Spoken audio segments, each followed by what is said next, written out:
আসসালামু আলাইকুম। আজকে দেখাচ্ছি অসম্ভব মজার চিংড়ি মাছ দিয়ে করলা ভাজি। আমরা তেলের মধ্যে পেঁয়াজ কাঁচামরিচ দিয়ে কিছুটা ভেজে নিয়ে তারপরে এর মধ্যে আমরা সামান্য হলুদ মরিচ লবণ দিয়ে চিংড়ি মাছ মাখিয়ে এর মধ্যে দিয়ে আমরা একটু ভেজে নিব। তারপরে এর মধ্যে দিয়ে দিব আদা চামচ আদা বাটা, আদা চামচ রসুন বাটা দিয়ে ওইগুলো একটু ভেজে নিব।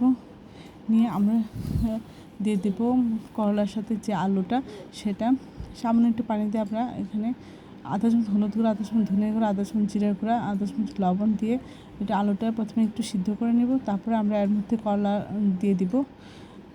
প্রথমে একটু ঢেকে দেবো, তারপরে আর ঢেকে দেবো না, একটু নাড়াচাড়া করে তারপরে সিদ্ধ হয়ে গেলে সব কিছু আমরা নামিয়ে পরিবেশন করব। অসম্ভব মজা হয়েছিল। আপনারা আশা করি এইভাবে খাবেন। যাদের ডায়াবেটিস আছে তাদের নিয়মিত করলা ভাজি খাওয়া লাগে, এই রেসিপিটা ফলো করবেন। তেতেও হয় না এবং খেতে অসাধারণ লাগে। সবাই আমার চ্যানেলটি লাইক করুন, শেয়ার দেবেন, সাবস্ক্রাইব করবেন এবং প্রিয়জনকে বেশি বেশি করে শেয়ার দেবেন। আমার চ্যানেলে সব রকম রান্নার রেসিপি রয়েছে, আশা করি দেখবেন।